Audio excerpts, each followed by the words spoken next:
Hello infinites, welcome back to Infinite Financial Academy. मैं हूं ऋतिक केसरवानी। आज के इस वीडियो में हम देखने वाले हैं कि आप कैसे पता लगा सकते हैं कि आप अपने पैसे को अच्छे से मैनेज कर रहे हैं, अच्छे से यूज कर रहे हैं।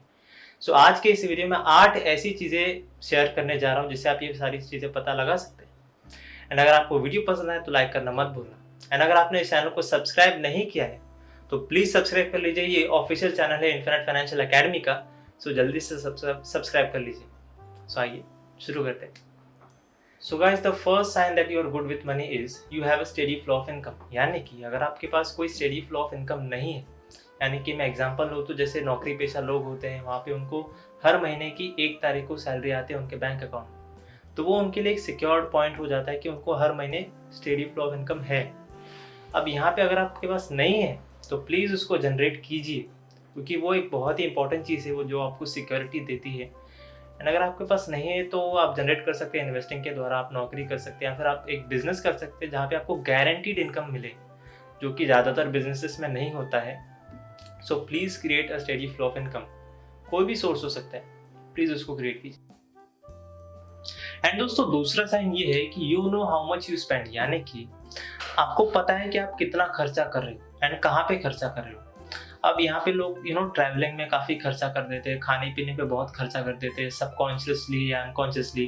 उनको पता ही नहीं चलता कि वो खर्चा कर रहे हैं, उनका पैसा वहाँ पे जा रहा है। तो अगर आपको ये याद नहीं रहता तो प्लीज़ डायरी में नोट कीजिए या फिर मोबाइल में नोट करके रखिए कि आपका पैसा खर्च कहाँ पे हो रहा है एंड उसको कैसे कम कर सकते हैं। एंड ये है आपकी दूसरी साइन। एंड दोस्तों, थर्ड साइन ये है कि you can pay your bills every month. यानी कि आपका जो भी बिल है, वो लाइट बिल हो सकता है, क्रेडिट कार्ड का बिल हो सकता है, या फिर कोई रेंट भरना हो सकता है, जो या फिर कोई भी ऐसा बिल जो आपको हर महीने या हर हफ्ते भरना पड़ता है। अगर आप वो टाइम पे भर रहे हो एंड कंसिस्टेंटली भर रहे हो तो ये एक अच्छा साइन है कि आप अपने पैसे को अच्छे से मैनेज कर रहे हो, अच्छे से यूज कर रहे हो। एंड दोस्तों, फोर्थ साइन ये है कि you can by the things you want. यानी कि अगर आपको कुछ खरीदना है, आप खरीद सकते हो। अब देखिए, ये डिपेंड करता है आपकी इनकम कितनी है एंड आपको कौन सी चीज़ खरीदनी है। क्योंकि अगर आपकी इनकम कम है एंड आपको बहुत ही महंगी चीज़ खरीदनी है तो वहाँ पे वो बहुत बड़ा गैप हो जाता है। लेकिन अगर आप वो चीज़ खरीद पा रहे हो तो वो एक बहुत ही अच्छा साइन है कि आप अपने पैसे को अच्छे से मैनेज कर रहे हो। एंड दोस्तों, fifth sign of being good with money that you have an emergency fund. अब आपको वर्ड से पता चल रहा है कि इमरजेंसी में काम आने वाला फंड है। अब वो इमरजेंसी कोई भी हो सकती है, वो मेडिकल रिलेटेड इमरजेंसी हो सकती है, या फिर हो सकता है कोई कोई सोर्स ऑफ इनकम है जो अचानक से बंद हो सकता है या फिर बंद हो जाता है।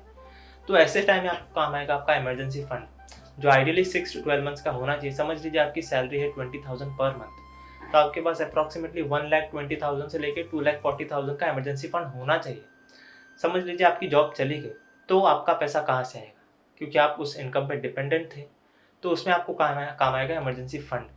अब देखिए, हेल्थ इंश्योरेंस और लाइफ इंश्योरेंस तो है ही, लेकिन साथ में एक इमरजेंसी फंड होना भी बहुत ही ज़रूरी है। अगर आपके पास है तो ये भी एक बहुत ही अच्छा साइन है कि आप अपने पैसे को अच्छे से मैनेज कर रहे हो, अच्छे से यूज़ कर रहे हो। एंड दोस्तों, sixth sign of being good with money is you are planning for a major purchase. अब वो मेजर परचेस कोई डेप्रीशिएटिंग एसेट नहीं होना चाहिए, यानी कि कार हो गई, व्हीकल्स हो गए, या फिर कोई भी एसेट हो जिसकी वैल्यू कम होती जाती है ओवर द टाइम। उस पर आप खर्चा प्लीज मत कीजिए। अगर आप कर भी रहे हैं तो वो ध्यान रखिए कि वो आपको जरूरी है, आपको नीड है उसकी, तभी आप उस पर लोन लेके खरीदिए या फिर कुछ भी कीजिए, कैश पे ले सकते हैं। अगर वो नीड वाली चीज़ है, अगर आपको उसकी ज़रूरत है, तभी आप उस पर खर्चा कीजिए। वो कार भी हो सकता है या फिर कोई भी एसेट हो सकता है, लेकिन आपको ज़्यादातर अप्रिशिएटिंग एसेट्स ही खरीदने चाहिए, जैसे कि रियल एस्टेट हो सकता है, लैंड हो सकता है, ज्वेलरी हो सकता है। कोई भी एसेट जो अप्रिशिएट होता हो, इसकी वैल्यू फ्यूचर में बढ़ने वाली है, घटने नहीं वाली है, उसी एसेट को आप खरीदिए।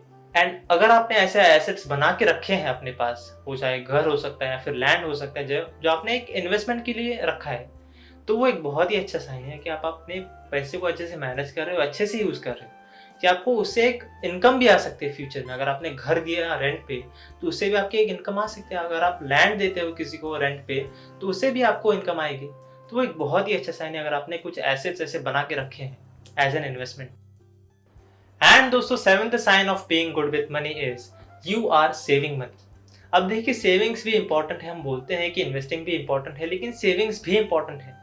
लेकिन आप सेविंग्स को अपने कबर्ड में या घर में मत रखिए, क्योंकि वहाँ पे चोरी होने का भी खतरा रहता है।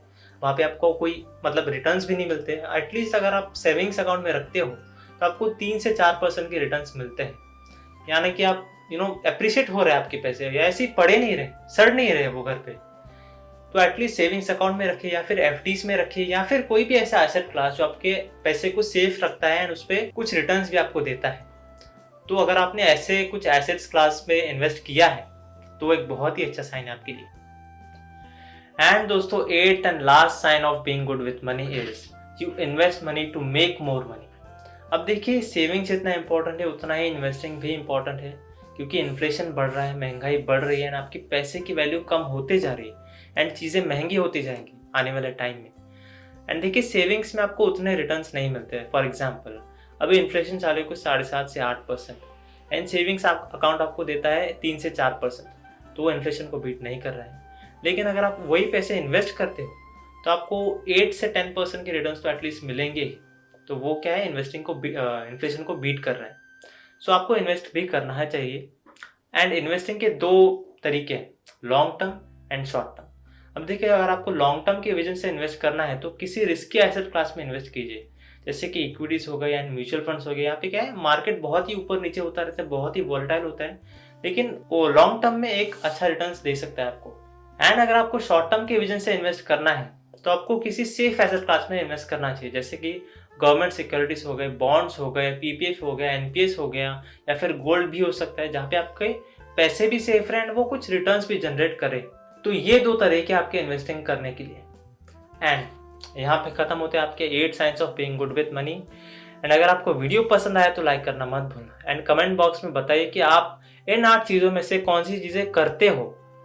एंड अगर आपको कोई और टॉपिक पे वीडियो चाहिए तो वो भी आप कमेंट बॉक्स में हमें ज़रूर बताइए। एंड आज के लिए बस इतना ही रखते हैं, मिलते हैं अगले वीडियो में। Thank you for watching.